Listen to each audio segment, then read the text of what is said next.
Freedom fries is a political euphemism for French fries in the United States.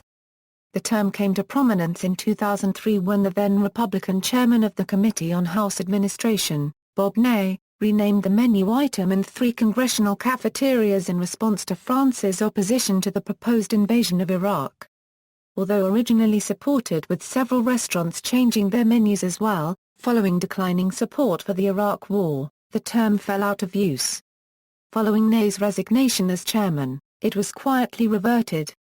Background: French war opposition. Following the September 11 attacks by al-Qaeda and the declaration of a war on terror by President George W. Bush, an invasion of Iraq was proposed. During the United Nations Security Council deliberations, French Minister of Foreign Affairs Dominique de Villepin made it clear France would not support, nor participate in the invasion. This caused some Americans to accuse France of betrayal, reigniting prior anti-French sentiment in the United States. Initial renaming was initiated in February 2003 by Beaufort, North Carolina Cubby's restaurant owner Neil Rowland, who said he was motivated by similar actions against Germany in World War I, when sauerkraut was called Liberty Cabbage, and frankfurters were renamed hot dogs. In an interview about the name change, Rowland commented, "Since the French are backing down from the war, French fries and French everything needs to be banned." In March 2007, Rowland obtained a trademark registration for the term Freedom Fries. U.S. House adoption. On March 11, 2003, Republican U.S. Representatives Bob Ney and Walter B. Jones directed the 3 House cafeterias to change all references to French fries and French toast on menus, and replace them with Freedom Fries and Freedom Toast, respectively. Jones chose to follow Cubby's example by circulating a letter to his colleagues advocating their renaming because, he said, the French were sitting on the sidelines.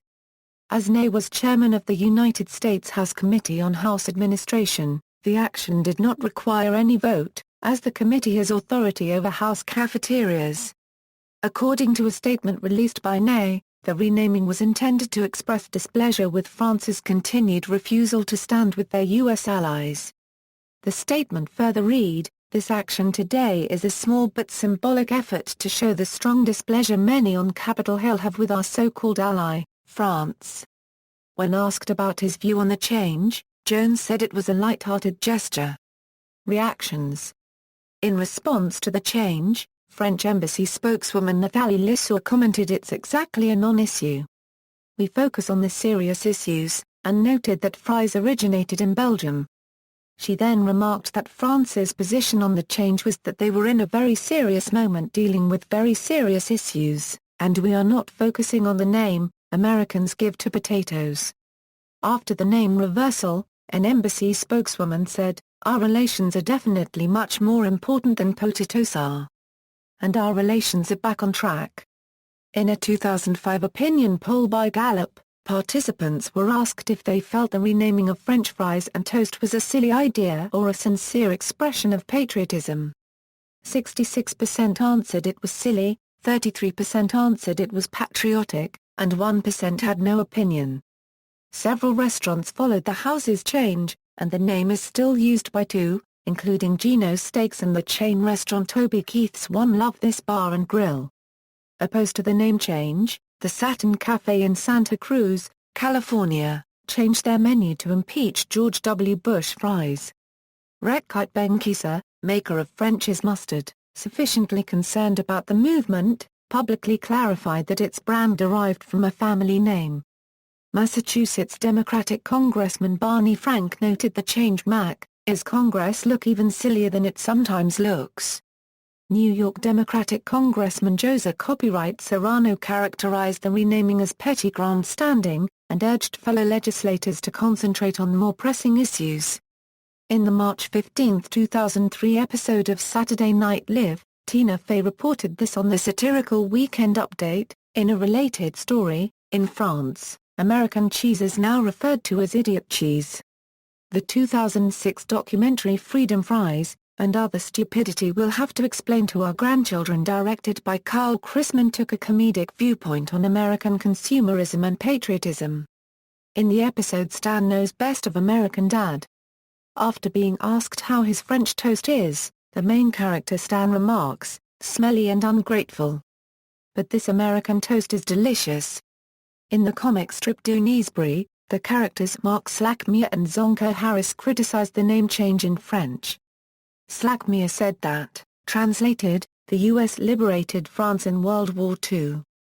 And that many French newspaper headlines after 9/11 were "We are all American." At the end, he states that the anti-French were jingoistic, self-regarding conker monkeys. The French-American indie band Freedom Ferry chose their name based on the freedom fries phenomenon. In 2005, Robert Plant and his band Strange Sensation released Mighty Rearranger, which contained the track Freedom Fries. An anti-war song, its lyrics contained, "Freedom fries and burn some scars, the liberator goes too far." Policy reversal. On August 2, 2006, the House cafeteria menus were silently changed back without any announcement. The change was made by the new House Administration Committee Chairman, Vern Eilers, who replaced Ney following his resignation due to a scandal. When asked about his decision, Eilers responded, "It's no big deal. It's not news." When asked about his opinion on the Freedom Fries episode, Jones responded, "I wish it had never happened." See also, Minuteman Salsa, Old Europe, Cheese-Eating Surrender Monkeys, Axis of Weasels, References. External links, House restaurants change name of French fries and French toast, CNN.com, March 11, 2003, Johnny Depp on the Freedom Fries incident, US is like a stupid puppy, CNN.com, September 3, 2003, French fries back on House menu, BBC News, August 2, 2006.